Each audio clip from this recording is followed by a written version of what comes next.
현재 우리나라는 코로나를 가장 성공적으로 방역하고 있는 나라 중 하나가 됐습니다.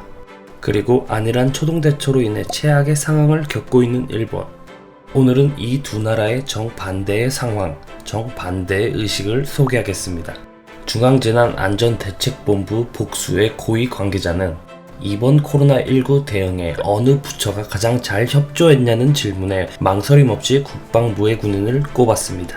코로나 바이러스 감염증이 가라앉으면서 6일 생활방역으로 전환하며 정은경 질병관리본부장이 프로야구 시구자로 거론될 정도로 방역당국이 국내외에서 찬사를 받고 있습니다. 여기에 티나지 않는 영웅들의 이야기가 있습니다. 바로 군인 김우균 소령입니다. 그는 인천공항 군검역지원단 상황실장입니다.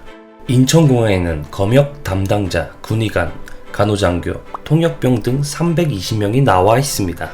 열체크, 자가진단 앱 설치, 가족, 친지 연락처 확인, 검체 채취 등을 맡고 있으며 김영만 단장과 김소령은 초기부터 쭉 근무하고 있고 나머지는 3, 4주마다 바뀝니다.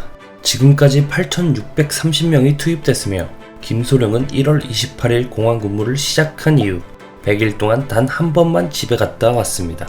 상황실옆 작은 임시휴게실이 숙소이며 야전 침대로 하루 4-5시간 잔다는 그는 주말도 휴일도 쉬지 않으며 국민을 돌봤습니다.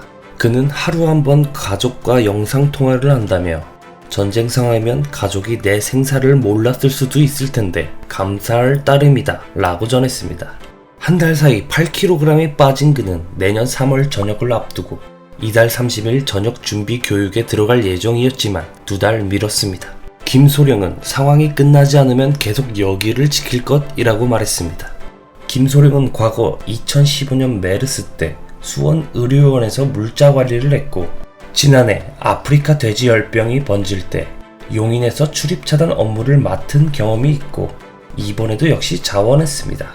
그는 군을 떠나는 게 아쉬워서 국가와 국민을 위해 봉사할 생각에서 자원했다고 전해 국민을 향한 국군의 사명감을 엿볼 수 있었습니다.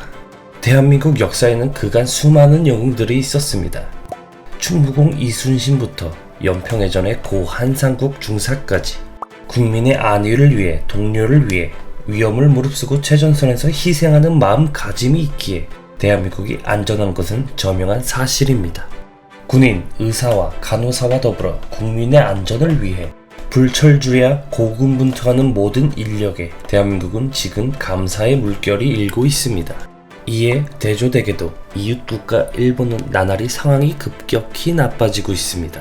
무너진 방역, 의료체계와 더불어 일본 국민들의 의료인과 그 자녀들을 따돌리는 집단 이기주의까지 낮은 시민정신과 낮은 수준의 정부 대책이 점점 일본을 옥죄어 가고 있습니다. 2명 중 1명이 감염된 채 검사를 진행하고 코로나 상담 전화도 연결되지 않는 일본은 현재 긴급사태를 5월 31일까지 연장하기로 했습니다. 국민의 일선에 서서 고군분투하는 의료진을 냉대하고 괄시하는 사람들을 위해 어떤 의료진이 사명감을 가지고 응할 수 있을까요?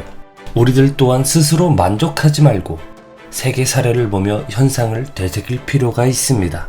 안심하지 않고 생활적 거리두기를 유지하여 완전 종식이 되는 그날까지 불편함을 조금은 감수하는 것이 좋을 듯 합니다. 국군 김우균 소령의 희생에 비하면 일상생활을 편히 누리는 우리의 양보는 비할 바가 아니겠지요. 이상 정치, 시사, 언론의 이야기를 짜임새 있게 전해드리는 정시현이었습니다. 그럼 이만.